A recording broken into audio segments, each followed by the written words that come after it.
नमस्कार, मेरा नाम है उत्कर्ष चतुर्वेदी। आप देख रहे हैं अमर उजाला और अमर उजाला की जमीनी चुनावी कवरेज। सत्ता का संग्राम इस वक्त पहुंच चुकी है मुजफ्फरनगर में। और जैसा आप अक्सर सत्ता के संग्राम में देखते हैं कि अलग अलग वर्गों से बात होती है, लेकिन एक वो खास वर्ग जरूर होता है जो अगले 5 साल के लिए इस देश के नीति नियंताओं को, इस देश के उन लोकसभा सांसदों को और उन जनप्रतिनिधियों को चुनता है जो कि देश की नीति बनाने का काम करते हैं।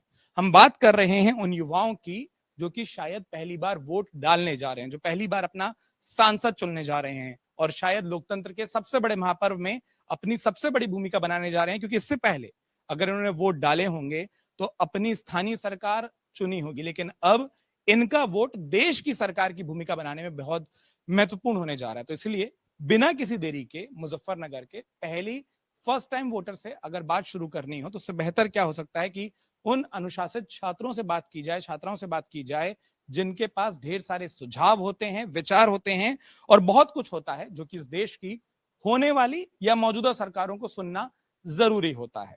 तो लगातार ये जो बातचीत का क्रम है उसको हम शुरू करेंगे बिना किसी देरी के। मैं एक बार फिर से आप सभी का अमर उजाला पर स्वागत करता हूं। कूल स्टाइलिश फैंस प्रेजेंट जो सत्ता का संग्राम हमारा विशेष कार्यक्रम, उसकी शुरुआत करता हूं और मेरे बगल में मेरे एक दोस्त हैं, आपसे शुरू करता हूं।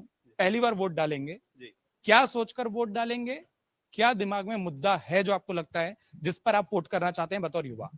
मुद्दे तो बहुत सारे हैं, विकास, शिक्षा, रोजगार, लेकिन सबसे बड़ा मुद्दा हमारे लिए, हम स्टूडेंट्स हैं तो चाहेंगे कि शिक्षा के क्षेत्र में और बढ़ोतरी हो।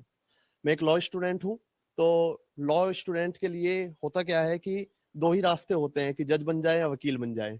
हम चाहते हैं कि बहुत सारे क्षेत्र हैं लेकिन वो आज भी उतने सुदृढ़ नहीं है। अगर हम जुडिशरी की बात करें तो वो स्टेट लेवल पर हमारे बहुत सारे स्टेट के होते हैं जो एग्जाम कराते हैं, लेकिन केंद्र स्तर पर एक ऐसा सिस्टम नहीं है जिस तरह से यूपीएससी है। तो हम चाहते हैं कि जुडिशियल सर्विस के लिए ये हो, क्योंकि उससे एक निकल करके आएगा कि एक युवा अपने सपनों को और साकार करने की कोशिश करेगा।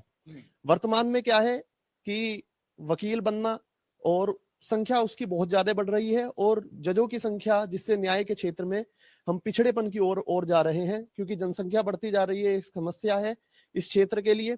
तो हम चाहते हैं कि एक केंद्र स्तर पर इस तरह का जो सुझाव है ये माना जाए और युवा की जो मांगे हैं आने वाले समय में हम देश के लिए कुछ कर जाएं, ये हमारे लिए अच्छा होगा। आपका नाम? तुषार मलिक। तुषार, एक चीज जिसकी मैं तारीफ करना चाहूंगा, अब तक जितनी बार भी मैंने युवाओं से बात की, किसी ने अभी तक ये नहीं कहा था कि जुडिशियल रिफॉर्म्स की बहुत बातें होती, लेकिन किसी युवा की तरफ से सुझाव नहीं आया था कि वहां भर्ती प्रक्रिया बेहतर हो।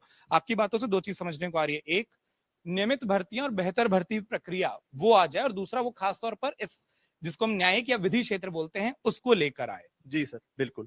अगर आप ये वीडियो YouTube पर देख रहे हैं तो हमारे चैनल को सब्सक्राइब करें और बेल आइकन को दबाना ना भूलें। अगर आप Facebook पर ये वीडियो देख रहे हैं तो हमारे पेज को लाइक करें।